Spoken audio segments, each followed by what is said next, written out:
అందరికీ వందనాలు చేస్తున్నాము. గత 2 వారాలుగా ఆత్మ మనలో నివసిస్తున్నాడు అనే దాని గురించి చదువుకుంటున్నాం. ఆత్మ నివసిస్తున్నా సరే మనం ఆత్మ నడిపింపు లేకుండా మన జీవితాలు కనిపిస్తున్నాయి.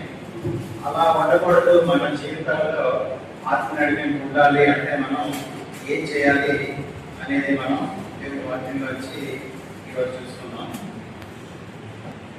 ఇది ఈరోజు నాన్నగారు చెప్పారు, సహోదరులు శామ్ కూడా చెప్పారు. ఇది చాలా ఇంపార్టెంట్ అయిన విషయాలు.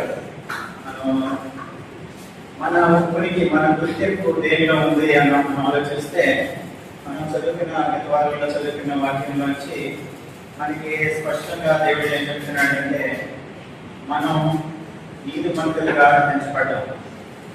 మనకి ఇంకా శిక్ష లేదు. నీతిమంతులుగా ఎంచబడ్డాం అంటే దేవుడు మనల్ని పరిశుద్ధులుగా చూస్తున్నాడు. పౌలు రాసిన పత్రికలు చూడండి, పేతురు రాసిన పత్రికలు చూడండి, యోహాను రాసిన పత్రికలు చూడండి. వారు పాపులకు రాయలేదు. ఎఫెసులో ఉన్న పాపులకు రాస్తున్నానంటే పౌలు, ఎఫెసులో ఉన్న పరిశుద్ధులకు రాస్తున్నానంటే మీరు పరిశుద్ధులు. దేవుడు మిమ్మల్ని పరిశుద్ధులుగా తీర్చే పరిశుద్ధులుగా లెక్కిస్తున్నాడు. ఆయన అలాగే లెక్కిస్తున్నాడు. లెక్కిస్తాం కాకుండా ఆయన మనల్ని కుమారులుగా దత్తత చేసుకున్నాడు. కుమార్తెలుగా దత్తత చేసుకున్నాడు. మన తండ్రి ఆయన దేవుని నామానికి మనం అవమానం తీసుకొచ్చేలా మన జీవితాలు ఉండొచ్చు.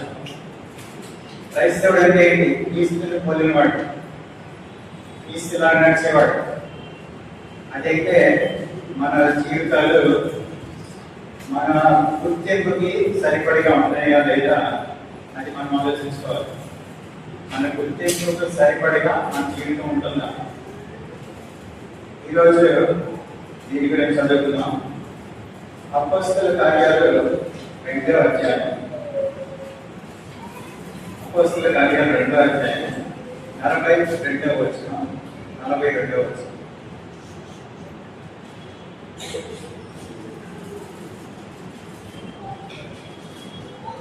మీరు అపోస్తలుల బోధయందును, సహవాసమందును, రొట్టె విరుచుట యందును, ప్రార్థన చేయుట యందును ఎడతెగక మహాపరిశుద్ధుడైన ప్రభువా, సర్వోన్నతుడైన తండ్రి, కృపగల దేవా, మరొకసారి స్తుతించుకుని ఆరాధించుకుని వాక్యం చదువుకుని అవకాశం స్తోత్రం తండ్రి. తగిన వాక్యం నిమిత్తం స్తోత్రం తండ్రి. మిమ్మల్ని స్తుతించుకునే అవకాశం స్తోత్రగానంలో స్తోత్రం తండ్రి. మరొకసారి ఈ వాక్యం తెలుసుగా మీరు మా హృదయాలు తెరవండి. మాకు అర్థమయ్యేలాగా ఈ వాక్యాన్ని బోధించండి. ఈ పరిశుద్ధాత్మ ద్వారా మమ్మల్ని నడిపించండి. నేను చేసే ప్రతి కార్యంలో ఘనత కీర్తి మహిమ నీకే చెందాలని కోరుకుంటున్నాను. ప్రార్థన మా రక్షకుడైన యేసుక్రీస్తు పరిశుద్ధ నామములో వేడుకుంటున్నాం తండ్రి. ఆమేన్. ఇక్కడ అపోస్తల కార్యాలలో 2వ అధ్యాయం మనం చూస్తే పరిశుద్ధాత్మ భూమి మీదకి వచ్చిన రోజు, పరిశుద్ధాత్ముడు ఈ విశ్వాసుల హృదయాలకు వచ్చిన రోజు.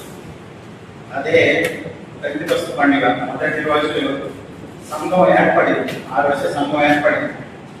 సంఘానికి జన్మ జరిగింది. ఆ రోజు ఈ పరిశుద్ధాత్ముడు వస్తాడని ఎదురు చేస్తా ఉన్నారు. క్రీస్తు ప్రభువు ఆరోగ్యం అయిపోయాడు. 10 రోజులు శిష్యులందరూ 180 మంది ఆ పై మేడగదిలో ఉన్నారు. ఎదురు చేస్తూ ఉన్నారు పరిశుద్ధాత్మ రావడం కోసం. ఆ రోజు పరిశుద్ధాత్మ వచ్చింది. వీరి శక్తితో మాట్లాడారు, శక్తితో దేవుని వాక్యాన్ని బోధిస్తే 3,000 మంది ఆ రోజు రక్షణ పొందారు. 3,000 మంది సంఘానికి చేర్చబడ్డారు ఆ రోజు. ఆ తర్వాత మనకి సంఘం ఎలాగా నడిచింది అని చూస్తే మనం 42వ వచనంలో ఏమనుంది? మీరు అపోస్తలుల బోధ యందును సహవాసం అందును అందును ప్రార్థన చేయడం అందును ఎంత చేయగలండి. వాడు స్థిరంగా ఉన్నారు, ఎటు తగ్గకుండా ఉన్నారు. వాటిలో ఈ 4 విషయాలు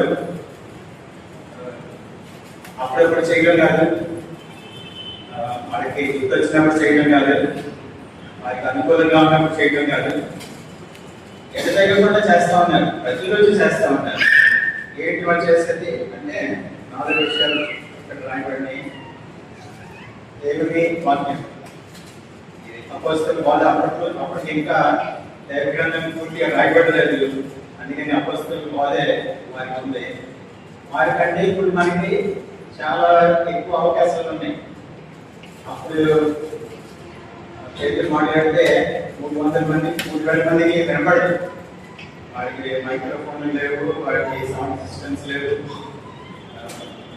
ఈ అందరూ వేరుగా చెప్పుకుంటూ ఉండాలి, చిన్న చిన్న గుంపులుగా మాట్లాడుకుంటూ ఉండాలి. 3,000 మందికి వినపడేలాగా చేతులు మాట్లాడలేదు. అలాగే వారికి కూర్చోడానికి పొలం లేవు, ఫ్యాన్లు లేవు, ఏసీ లేదు. వారికి చాలా సౌకర్యాలు లేవు, మనకున్న సౌకర్యాలు. వారికి దైవ గ్రంథం వారికి అందుబాటులో లేదు. మనకి అన్నింటిలో 1, 2, 3 చాలా కాపీలు ఉండొచ్చు బైబిల్స్. అంటే మనకి ఫోన్లో బైబిల్ ఉంటుంది, మనకి ఆడియో బైబిల్స్ ఉన్నాయి, ఇప్పుడు పాడ్కాస్ట్లు ఉన్నాయి, చాలా సదుపాయాలు ఉన్నాయి మనకి. కానీ వాటిలో ఉన్న ఆకలి మనలో లేదు. అదే మనకి ఇక్కడ తేడా కనిపిస్తుంది. వాళ్ళు ఎటు దగ్గర చేస్తూ ఉన్నారు. ఇది 4 విషయాలు చూస్తున్నాం ఇక్కడ.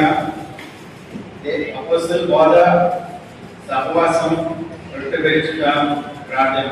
ఈ 4 విషయాల్లో ఎడతెగక ఉంది. అయితే దాని వల్ల ఫలితం ఏంటని చూస్తే మనం, అప్పుడు ప్రతి వానికి భయం కలిగిన మరియు అనేక మహత్కార్యములను సూచక్రియలను అపోస్తలుల ద్వారా జరిగిన విశ్వాసం ఉంచిన వారందరూ ఏకంగా కూడి తమకు కలిగిన నందయు సమష్టిగా ఉంచుకుని ఏం చేస్తారంటే ఇక్కడ పొరుగు వారిని ప్రేమించము అని ప్రభు చెప్పింది వీరు జరిగేస్తున్నారు. ఇక్కడ నిజంగా వారి జీవితాల్లో నిన్ను వల్లే నీ పొరుగు వారిని ప్రేమించము అని దాన్ని వారి జీవితాల్లో అమలు చేస్తున్నారు. ఇది కాక వారు తమ చరస్థిరాస్తులను అమ్మి అందరికీ వారి వారి అక్కర కొలది పంచిపెట్టి ఆస్తులు రక్షకుల వాళ్ళు సంఘానికే వారు విలువిస్తున్నారు. మరియు వారు ఏక మనస్కులై ప్రతిదినము దేవాలయంలో తప్పక కూడుకొనొచ్చు, ఇంకేట రొట్టె విరుచుచు, దేవుని స్తుతించుచు, ప్రజలందరి వలన దయ పొందిన వారై ఆనందంతోనూ నిష్కపటమైన హృదయంతోనూ ఆహారం పుచ్చుకొంచండి. మరియు ప్రభువు రక్షణ పొందుతున్న వారిని అనుదినము వారితో చేర్చండి. ఏం చేస్తున్నాం కదా అంటే, వారు నిష్కపటమైన హృదయంతో ఉన్నారు, వారు ఏక మనస్కులై ఉన్నారు. ఐక్యత వారు అంతమంది ఉన్నా సరే వారిలో ఎటువంటి కలహాలు లేవు, అందరూ ఒకే మనసులో ఉంటారు.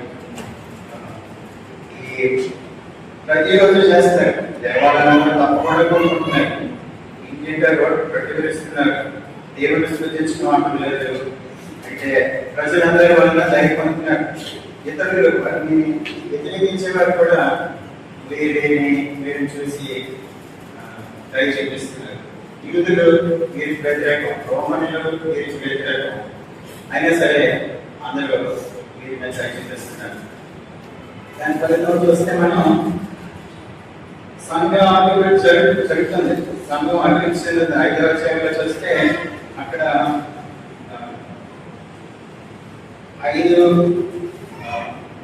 5,000 మంది పురుషులు ఉన్నారు సంఘంలో అని చెప్తున్నాడు. 5,000 మంది పురుషులు అంటే వీళ్ళు పిల్లలు కలిపి 10,000 కంటే పైన ఉంటారు సంఘంలో. అలాగే ఎంతో ఆలోచనలో చూస్తే శిష్యుల సంఖ్య మరింత పెరిగిందని చెప్తున్నాడు. సంఘం అభివృద్ధి చెందుతా ఉంది.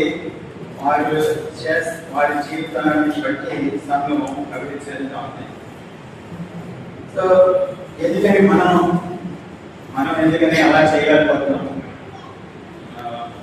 అప్పుడు సంఘం ఉన్నట్టు మనం ఎందుకు ఉండలేదు అంటే ఈ 4 విషయాలు వాటి ప్రాముఖ్యతను మనం మర్చిపోతున్నాం. 4 విషయాలు మనం మన జీవితాల్లో చేయట్లేదు. సో మనం ఈ 4 విషయాలు ఏంటి కొంచెం లోతుగా చూద్దాం. అపోస్తలుల బోధ అంటే దేవుని వాక్యం. దేవుని వాక్యం మనకి అందుబాటులో ఉంది, మనం దాన్ని ఉపయోగించుకోవాలి. సహవాసం చేయాలి, ఇతర క్రైస్తవ సోదరులతో సోదరిమణులతో ఉపవాసం చేయాలి, భక్తి విరచన చేయాలి. ఈరోజు చేస్తాం. సహవాసం మానకూడదు అని నాన్నగారు అన్నారు, శామ్ చెప్పారు. దీని గురించి కూడా చూద్దాం. ప్రార్థన 4వది ప్రార్థన. ముందుగా అపోస్తలుల బోధ, దేవుని వాక్యం, దీని గురించి చూసుకుంటే మనం దేవుని వాక్యం గురించి మనం పత్రిక 4:12 ఎందుకనగా దేవుని వాక్యం సజీవమై బలము కలుగుతాయి, రెండంచుల ఇటువంటి ఖడ్గం కంటే వాడిగా ఉండి ప్రాణాత్మలను కీళ్లను ములుగును విభజించినట్టుగా గురించి హృదయం తలంపులను ఆలోచనలను శోధించున్నది. దేవుని వాక్యం అంత బలమైంది, అంత శక్తివంతమైంది. కీళ్ళని మూలుగులు ఇది విడదీయలేరు అనుకుంటాం, కానీ దేవుని వాక్యం విడదీయగలదు. విడదీయలేని వాటిని దేవుని వాక్యం విడదీయగలదు. ప్రాణం, ఆత్మ, ఈ రెండింటికి తేడా ఉంది. అది దేవుని వాక్యం వల్లనే మన ప్రాణానికి, మన ఆత్మకి కలిగే సంభాషణ దాంట్లో మనం చేసే దాంట్లో తప్పేంటి రైట్ ఏంటి అనేది చూపించగలిగే శక్తి దేవుడికి వాక్యానికి ఉంది. అలాగే 2 తిమోతి 3 పౌలు ఏం చెప్తున్నాడు? ప్రతి లేఖనం ఉపదేశించుటకు, ఖండించుటకు, తప్పుదిద్దుటకు, నీతి అందు శిక్ష చేయుటకు ప్రయోజనకరమైనది అని చెప్తున్నాడు. అలాగే పేతురు ఇతరులు కూడా దేవుని వాక్యాన్ని గురించి, దాని యొక్క ఉపయోగాలను గురించి, ప్రయోజనకరం గురించి రాశారు. అయితే దేవుని వాక్యంలో వాక్యం గురించి 4 చిత్రాలు మీకు చూపిస్తాను. దేవుని వాక్యంలోనే వాక్యం గురించి ఎలాంటి చిత్రాలు అంటే యాకోబు పత్రిక 1వ అధ్యాయంలో యాకోబు అంటాడు, మీరు దేవుని వాక్యాన్ని చూడటం కాదు, ఇంకా చదవడం కాదు, దాన్ని అనుసరించాలి. దాన్ని చేస్తేనే ఉపయోగం అవుతుందని చెప్తాడు. అది అర్థం లాంటిది. దేవుని వాక్యం ఒక అర్థం లాంటిది. మీరు ఉదయం అర్థంలో మీ మొక్క చూసుకుంటారు, బయటకు వెళ్ళకుండా మొక్కలు అంతా మసిలితే దాన్ని తీసుకోవడమో పట్టుకోవడం ఇలా చేస్తారు కదా, చేయకుండా అలాగే మనిషిని బయటకు వెళ్ళిపోతాడు. మరి దేవుడి వాక్యం మనలో ఉన్న పాపాన్ని చూపిస్తుంది. పాపాన్ని చూపించినప్పుడు మనం సర్దిద్దుకుంటున్నామా, అలా వదిలేసి బయటకు వెళ్ళిపోతున్నాం. దాన్ని అర్థంలో చూసుకుని అలాగే వచ్చేసుకునేవాడు అది చూసుకోవడం వల్ల ప్రయోజనం లేదు. అలాగే దేవుని వాక్యాన్ని చదివి తన మనసులో, తన హృదయంలో మార్పు తెచ్చుకునేవాడు వల్ల దాన్ని చదవడం వల్ల కూడా ప్రయోజనం లేదు. అది అర్థం, అది చూపిస్తుంది మనం ఎలా ఉన్నాము అనేది దేవుని వాక్యం మనకి చూపిస్తుంది. మనలో క్షమాగుణం లేకపోతే చూపిస్తుంది. మనం క్షమించాల్సిన, ఇతరులు క్షమించాలి అనేది ఉంటే మనకి చూపిస్తుంది. మనం క్షమించమని అడగాలి అనేది ఉంటే చూపిస్తుంది. మనలో అసూయ అంటే చూపిస్తుంది, మనలో క్రోధం అంటే చూపిస్తుంది. ప్రతిదీ దేవుని వాక్యం మనకి చూపిస్తుంది. మనం దాని ప్రకారం మనం నడుచుకుంటున్నాం. మనలో మార్పు వస్తుందా ఈ వాక్యం చదవడం వల్ల? అది మనం ఆలోచించుకోవాలి. రెండోది, దేవుని వాక్యం దీపం అంటున్నాడు. కీర్తనలో 119 కీర్తన 105వ వచనంలో, ఈ వాక్యం నా పాదములకు దీపమును, నా త్రోవకు వెలుగునైనది. ఈ వాక్యం నా పాదాలకి దీపం. వాక్యం లేకుండా నడుస్తుంటే మనకి వెలుగు లేదు. మనం ఏ దారి వెళ్తున్నామో మనకి తెలియదు. దారి తప్పిపోవటం చాలా సులభం. అదే ఈ దీపం కూడా మనకి చాలా దూరం చూపించదు. మన జీవితం అంతా ఎలా గడుచుకోవాలో దేవుని వాక్యం, మన దేవుని చిత్తం ఏంటో మన గురించి అనేది మొత్తం మన జీవితం మొత్తానికి దేవుడు ఇప్పుడే చూపించడు. ఆ దీపం మన వేసే అడుగు వరకే కనిపిస్తూ ఉంటుంది. అడుగు ముందుకు వేస్తుంటే ఇంకా తర్వాత ఏమంతా కనిపిస్తూ ఉంటుంది. అలాగా మనం దేవుని చిత్తం ఏంటో నాకు తెలియట్లేదు, నా విషయంలో నా జీవితం ఎలా ఉండాలో అనేది తెలియట్లేదు అంటే దేవుడు వాక్యం చదువుకోవాలి. ఈరోజు దేవుడు ఏం చూపిస్తాడు దాన్ని చేయాలి. రేపు మళ్ళీ దేవుడు చూపిస్తాడు. దేవుని వాక్యం మనం చదువుకుంటా ఉండాలి. తర్వాత మూడవది, దేవుని వాక్యం ఆహారం. ప్రభువు సాధారణ శోధిస్తున్నాడు. ప్రభువు ఏం చెప్పాడంటే మత్తయి సువార్త 4:4 మనుషులు రొట్టె వలె మాత్రం కాదు కానీ దేవుడి నుండి వచ్చి మాట వలన జీవించదు. దేవుడి నోటి నుండి వచ్చే ప్రతి మాట వలన జీవించదు. ఇది ఆహారం. మనం ఒక వారం రోజులు ఏం తినకుండా ఉండి నీరసం వచ్చింది అనుకుంటే తెలుస్తుంది ఎందుకు నీరసం వచ్చింది. మనం ఆహారం ఎన్నిసార్లు తీసుకుంటూ ఉంటాం రోజులో? చాలాసార్లు తీసుకుంటూ ఉంటారు. కొంతమంది 3 సార్లు, కొంతమంది 5 సార్లు, 6 సార్లు. మనం ఆహారం తీసుకోకపోతే మనకి ఈ శారీరక బలం ఉండదు. మరి దేవుడి వాక్యం చాలా మంది ఆదివారం ఆలయంలో ఉన్న సమయంలోనే దేవుడి వాక్యం తెలుస్తారు. అలాంటప్పుడు వారికి ఆత్మీయ బలం లేదు అనుకుంటే తెలుస్తుంది కదా, ఎందుకు క్లియర్గా తెలుస్తుంది కదా. గత వారం నేను రోమా పత్రిక 5-8 వరకు చదవండి అని చెప్పాను. అదే ముందు వారం రోమాన్ పత్రిక 14-16 వరకు చదవండి అని చెప్పాను. ఎంతమంది చదవలేదు, ఎంతమంది చదవలేదు అని చేయొద్దని అడిగాను నేను. అంటే మీరు ఆలోచించుకోండి, నేను చదవట్లేదు అంటే ఏంటి, నాకు ఎందుకని నాకు ఆసక్తి లేదు, దేవుని వాక్యం చదవాలనే ఆసక్తి నాకు లేదు. నేను ఆ ఆసక్తిని కలెక్ట్ చేసుకోవాలి కదా. అది లేకపోతే నాకు ఆహారం లేదు కదా. దానివల్లే కదా నేను జీవిస్తాను. మా తాతగారు నా చిన్నప్పుడు ఆయన ఉదయం స్నానం చేసి కూర్చుని నేల మీద కూర్చునేవారు. కూర్చుని బైబిల్ చదివేవారు. ఎంత సమయం చదివేవారు? చాలా సమయం చదివేవారు, నాకు గుర్తులేదు. తర్వాత మధ్యాహ్నం భోజనం అయ్యాక పడుకుని లేచి మళ్ళీ బైబిల్ చదివారు. ఆయన సంవత్సరంలో బైబిల్ మొదటి నుండి ఆఖరి వరకు ఎన్నిసార్లు చదివారో నాకు తెలియదు. చాలాసార్లు చదివారు. మొదలు పెట్టేవారు, అందుకనే నుంచి ప్రకటన గ్రంథం వరకు మొత్తం చదివేవారు. అలా సంవత్సరాలు చాలాసార్లు చదివారు. మొత్తానికి ఒక 100 సార్లు చదువుంటారని అంచనా. ఆయన ఎందుకు చదివారు? ఆయనకి దేవుడికి దగ్గర అవ్వాలనే ఆసక్తి. నేను రోజు ఒక అధ్యాయం చదువుతాను, లేకపోతే రోజు 3 అధ్యాయాలు చదువుతాను అని తిప్పి పెట్టుకోవడానికి చదువుతా ఉంటారు చాలా మంది. అని వాళ్ళకి ప్రయత్నం లేదు.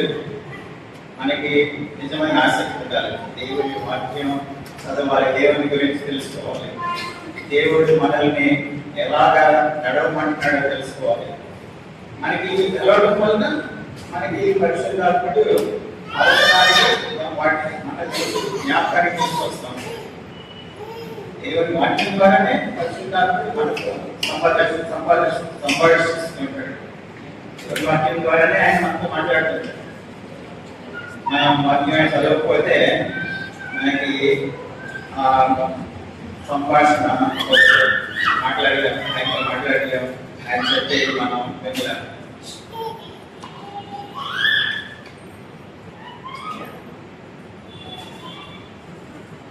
మనం చాలా టైం ఇతర వినోదాల మీద వేస్ట్ చేస్తూ ఉంటాం. ఇప్పుడు టెలివిజన్ ఉంది, ఇంకా సోషల్ మీడియా ఉంది, ఇంటర్నెట్లో రకరకాల వినోదాలు ఉన్నాయి. సో వీటి మీద టైం వేస్ట్ చేస్తుంటే అది మీకు ఆహారాన్ని మీలోకి రానివ్వకుండా ఆపేస్తుంది. సో మీరు చాలా మంది నాకు టైం ఉండదు అనుకుంటూ ఉంటారు. కాకపోతే మనం దేనికి టైం కేటాయిస్తే దానికే టైం ఉంటుంది. టైం లేకపోవడం అనేది అబద్ధం. ఎవరికి కూడా మీరు 8 గంటలు పడుకుంటారు, 8 గంటలు పనిచేస్తారు అనుకోండి, ఇంకా 8 గంటలు మీరు.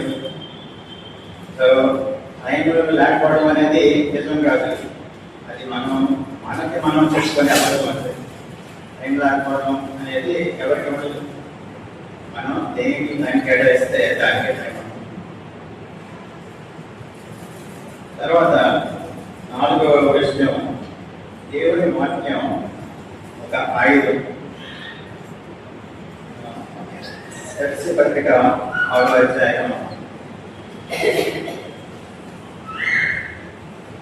6వ అధ్యాయం చూద్దాం.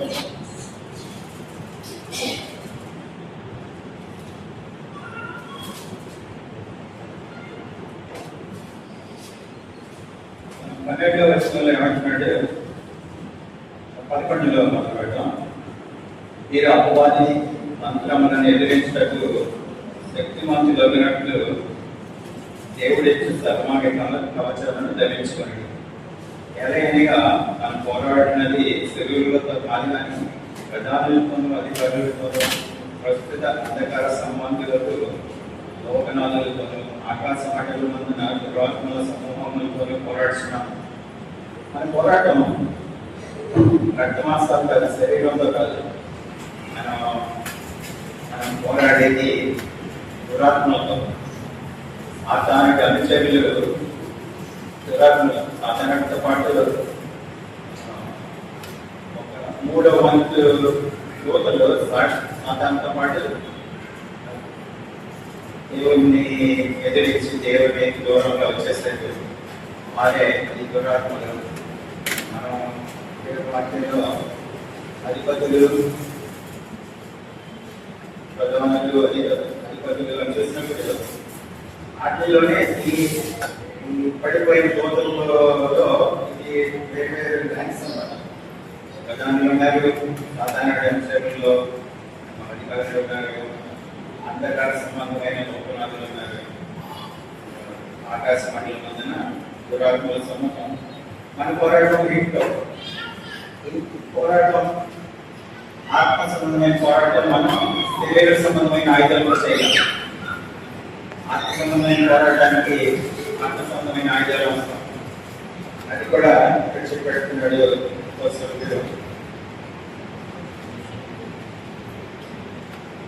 14 ఎలాగనగా మీ నడుము సత్యమును గట్టి కట్టుకొని నీతిని మహిమకు పడుకొని. సత్యం అనే గట్టి మనకి ఎక్కడి నుంచి వస్తుంది? దేవుని వాక్యం నుంచి వస్తుంది. ఆదరణకు సమాధానం ఇష్టపడతామని మనసు ఎక్కడి నుంచి వస్తుంది? దేవుని వాక్యం నుంచి వస్తుంది. ఇవన్నీ కాక విశ్వాసం అని మొదలుపెట్టండి. విశ్వాసం అనే కాలం ఎక్కడి నుంచి వస్తుంది? దేవుని వాక్యం నుంచి వస్తుంది. చూస్తాం డిగ్రీ పత్రిక 11వ వచనంలో 14వ అధ్యాయంలో చూస్తే విశ్వాసం గురించి చూస్తున్నాం. విశ్వాసం గురించి చూస్తాం, అబ్రహాం విశ్వాసం గురించి చూస్తాం, అలాగే యాకోబు విశ్వాసం, యోసేపు విశ్వాసం, దావీదు విశ్వాసం.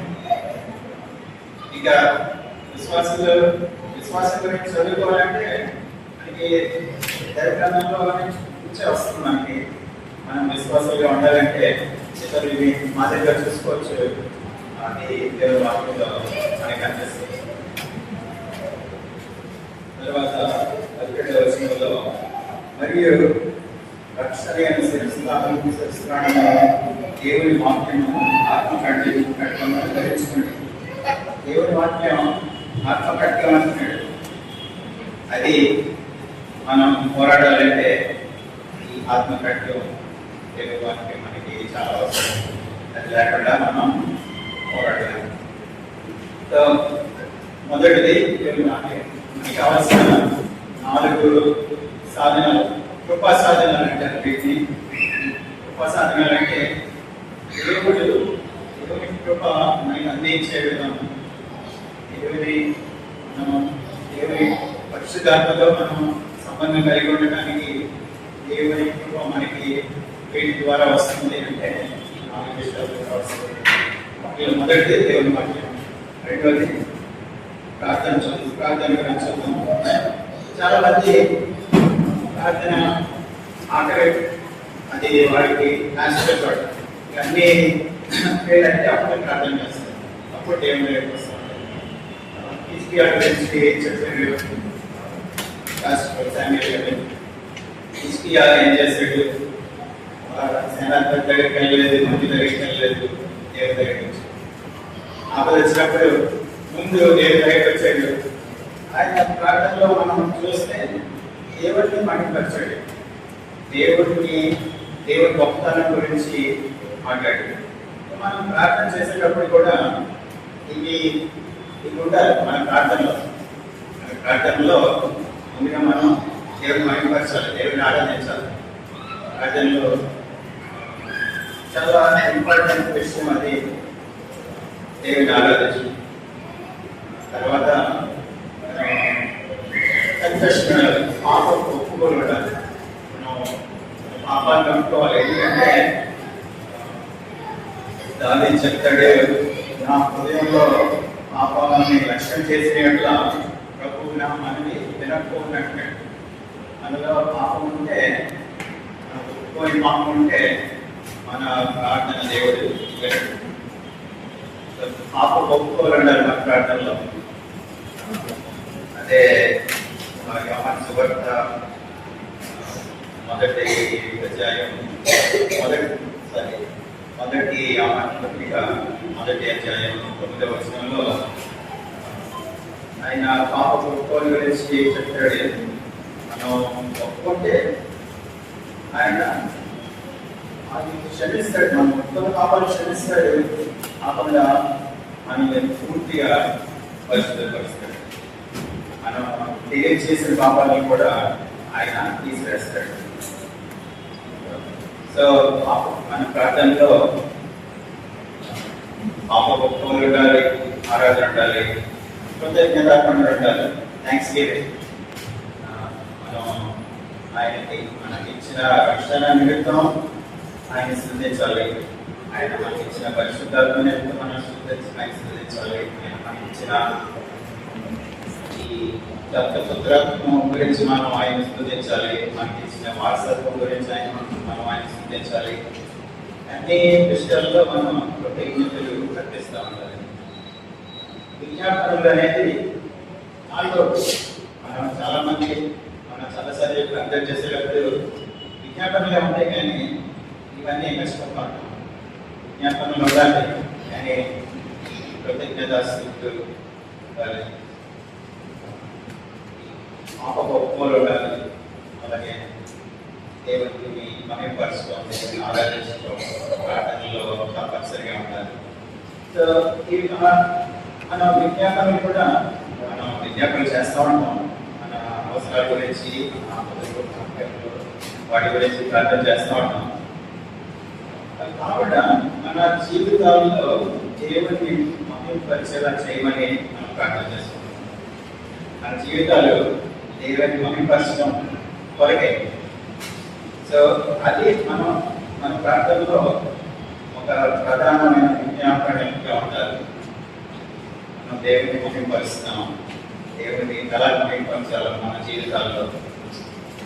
మన జీవితాల్లో ఆత్మ నడిపితో ఎలా ఉండగలం, ఇది మనం చాలా ఇంపార్టెంట్ విజ్ఞాపన. మన విజ్ఞాపనలో మనం దానియేలు చూస్తే అంటే చాలా మంది ప్రార్థన స్పేర్ టైర్ లాగా మన 6 గంటలో స్పేర్ టైర్ ఉంటుంది. కానీ దాన్ని మనం వాడతాం. అది ఎప్పుడు వాడతాం, దానికేం వాల్యూ లేదు. ఏది ఒక టైర్ పంక్చర్ అయితేనే దాని విలువ కనబడుతూ ఉంటుంది. అప్పుడే దాన్ని చేస్తాం. అప్పటి వరకు ఆ స్పేర్ టైర్ గురించి పట్టించుకోం. ప్రార్థన అనేది స్పేర్ టైర్ లాంటిది కాదు. అది మనకి ఎప్పుడు ప్రార్థన అనేది మనలో అనుదినం ఎడతెగకుండా ప్రార్థన చేయాలని అపోస్తలుడు మనకి చెప్తున్నాడు. దానియేలు గురించి వస్తే ఆయనకి ప్రమాదం అని తెలుసు, కానీ ఆయన రోజు ఎలా చేస్తాడో అలాగే చేస్తాడు. నేను రాజుగారి ఆజ్ఞ వచ్చింది, ప్రార్థన చేసి వాటిని సింహాల గుహలో పడేస్తామని ఆయన రాజుగారి ఆజ్ఞ వచ్చింది. కిటికీలు తెలుసుంటే ఇతరులు చూడొచ్చు అని ఆయన తెలుసు. అయినా సరే రోజు 3 సార్లు ఆయన ముందు అలా చేసేవాడు. రాజుగారు ఆజ్ఞించిన తర్వాత కూడా అలాగే చేస్తా ఉన్నాడు. సింహాల గుహలో పడేసిన నేను ప్రార్థన చేయటం అది ఆయన రోజు చేసే అలవాటు. అలాగే మనం కూడా అలవాటు చేసుకుంటే మంచిది. వాటిని చదవకపోయినా ప్రార్థన చేయకపోయినా అలవాటు చేసుకోవడం మంచిది. ఉంటే చెక్ పెట్టడానికి మనం చేసుకోకూడదు. మనలో ఆ నిజమైన కోరిక ఉండాలి. 42వ కీర్తనలో దుక్కి నీటి మొదటి కొరకు కృష్ణ కొడుతున్నట్టు,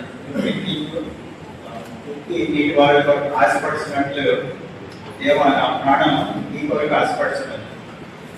ఇంగ్లీష్లో అయితే ఐ థర్స్ట్, మై సోల్ థర్స్టెడ్, అంటే నా ప్రాణం దాహం, నా ప్రాణానికి దాహం అవుతుంది. అలాంటి దాహం ఉండాలి మనలో. కృష్ణ గమనించుకున్నాడు, కృష్ణ గమనించున్నది అంటున్నాడు. అలాగా మనలో అటువంటి దర్శనం ఉండాలి.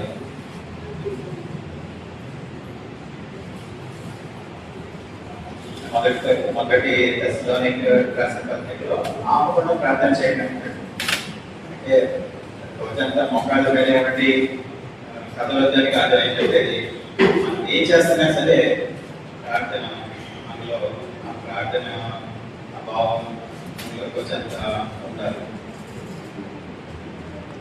తర్వాత మూడవది, మరియు ఆ సంఘం మొదటి జెరూసలేం సంఘం ఏం చేసింది అంటే సహవాసం. వారు విడవబడిన సహవాసం చేశారు.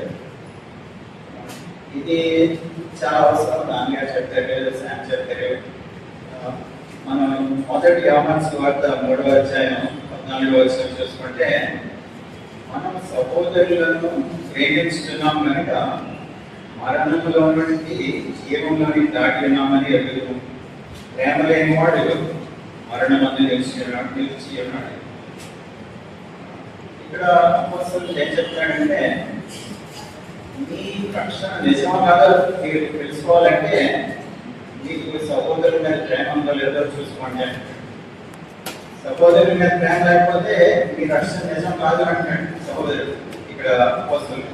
ఇది చాలా ప్రమాదకరమైన విషయం. చాలా మంది రక్షణ పొందామనుకుంటారు, కానీ వారి రక్షణ నిజం ఆడుకోవచ్చు.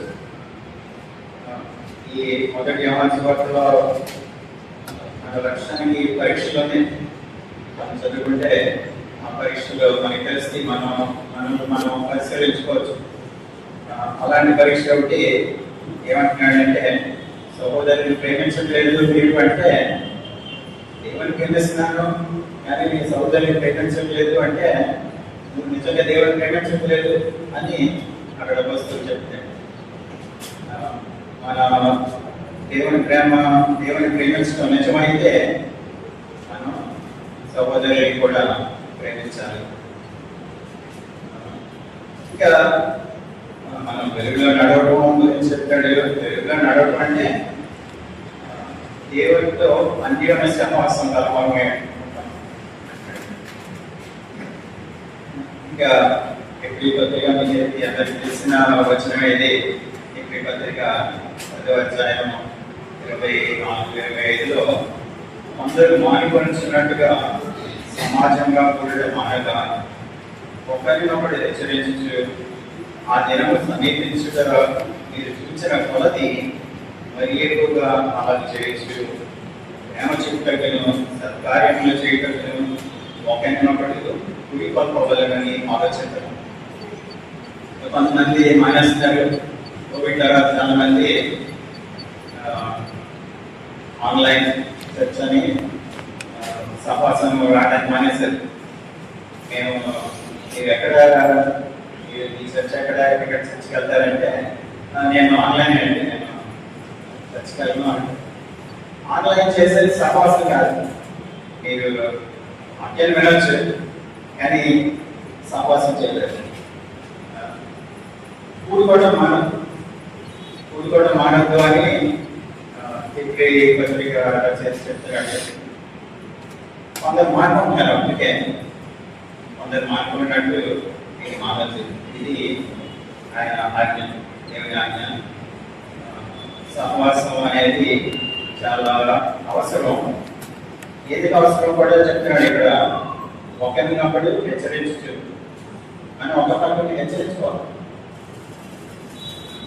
మనం చేసే మన జీవన విధానం గురించి అయినా, మన ఆలోచన విధానం గురించి అయినా, మనం చేసే పనుల గురించి అయినా ఒకరినొకరు హెచ్చరించుకోవాలి. ఆ దినం మీరు కూర్చొని పనులు మరీ ఎక్కువగా చేయాలి. ఆ దినం అంటే ఏమైనా రెండో రావడం, ఆయన మళ్ళీ వస్తాడు. ఆయన వచ్చే దినం సమీపంగా ఉంది. ఆయన ఎప్పుడు వస్తాడో ఎవరికి తెలియదు.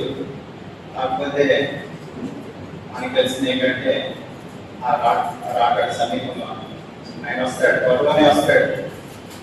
అయితే మనం సిద్ధంగా ఉన్నాం.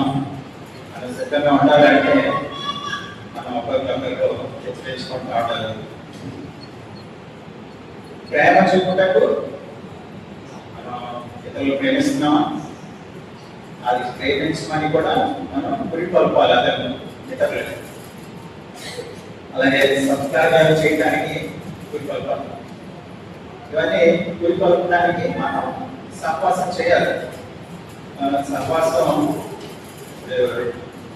సహోదరులు చక్కగా మనకి సండే స్కూల్ పాఠం చెప్తున్నారు.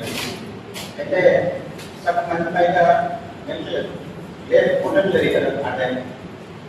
సో నష్టపడతారు మీరు. ఆ వాక్యం దేవుని వాక్యం మీరు వినకపోవటం వల్ల నష్టపడుతున్నారు. చక్కటి వాక్యం మీరు మిస్ అవుతున్నారు.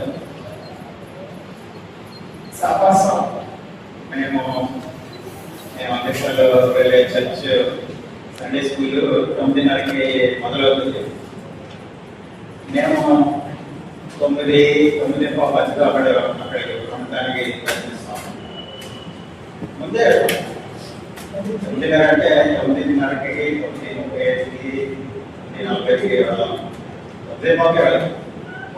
అయితే చాలా మంది 8:30 వస్తాం. 8:30 నుంచి మేము 9:10 వెళ్ళేసరికి సగం మంది అక్కడ. ఎందుకు? వారు దేవుని సహోదరులు, దేవునితో సహవాసం. సహోదరులతో సంభాషణ కోరుకుంటున్నాను.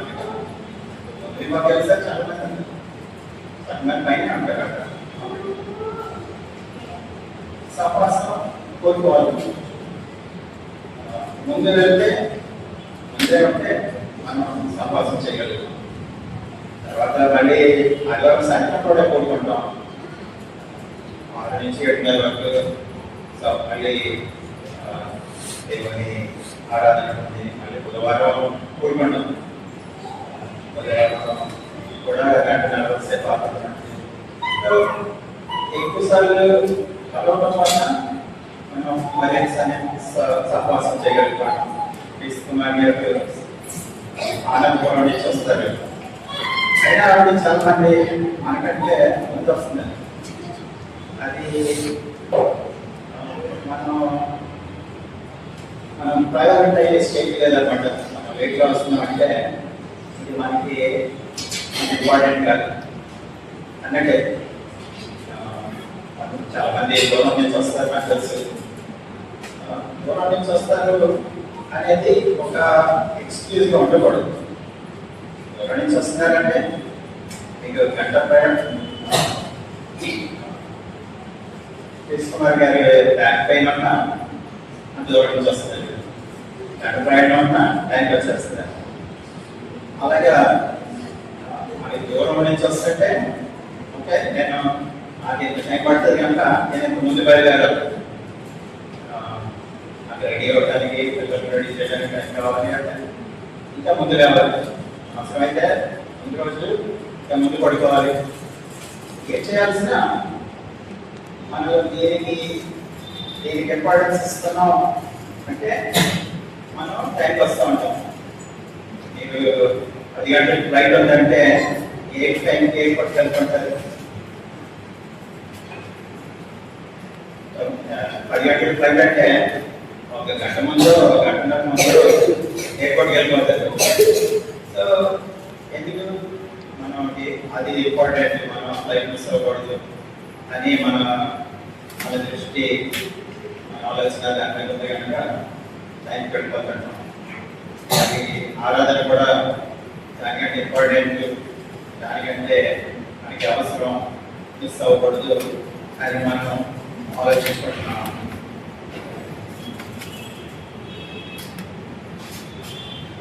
సో 3 విషయాల గురించి మాట్లాడుతున్నాం. దేవుని వాక్యం, ప్రార్థన, తర్వాత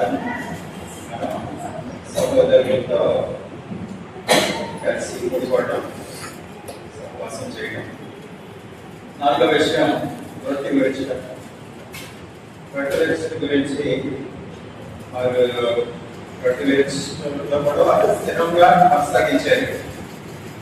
ఏంటి, ఎందుకు రొట్టె పెరగడం అని ఏంటి అని ఆలోచిస్తే మన దృష్టిని శిలువ చుట్టూ మన దృష్టిని, మన హృదయాన్ని కేంద్రీకరిస్తుంది ఈ రొట్టె పెరగడం. యేసు ఇచ్చినాని ఏంటి? నన్ను జ్ఞాపకం చేసుకోవడానికి చేయండి. నేను ఈ శరీరం, ఈ రొట్టె నా శరీరానికి గుర్తు, నా శరీరం నీ కొరకు పట్టబడింది అని గుర్తుంచుకోండి. ఈ రక్తం కొత్త నిబంధన రక్తం. ఈ తాగినప్పుడల్లా నేను మరణించాను నీకోసం అని గుర్తుంచుకోండి చెప్తున్నాడు. సో మనం ఆయన మరణాన్ని గుర్తుంచుకుంటాం.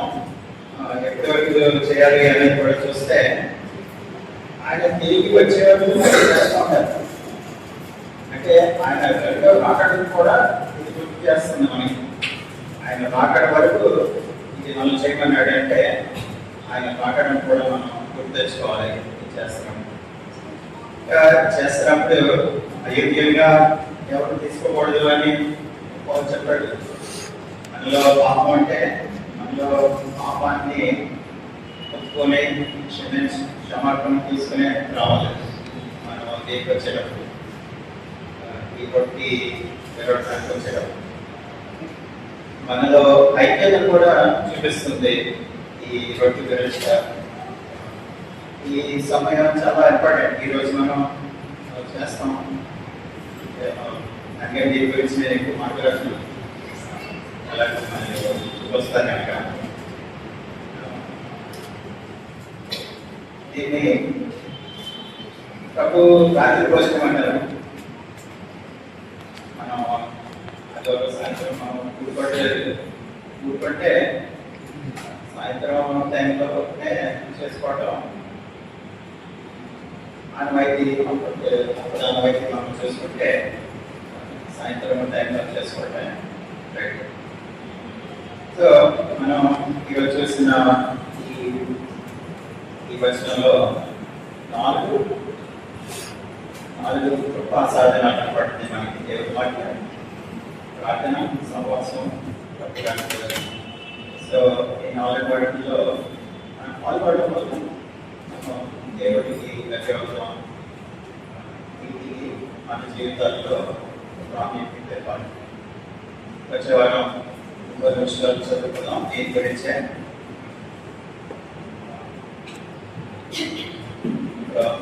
వీటికి దగ్గరికి రండి. సహవాసాన్ని దేవుడి మార్గాన్ని, ప్రార్థనని, భోజనాన్ని బయటికి దూరం చేసుకోవద్దు. ఈ జీవితంలో మార్పు కోరుకుంటే వీటి ద్వారా దేవుడు మన జీవితాల్లో మార్పు తీసుకొస్తుంది. ప్రార్థన చేసుకొని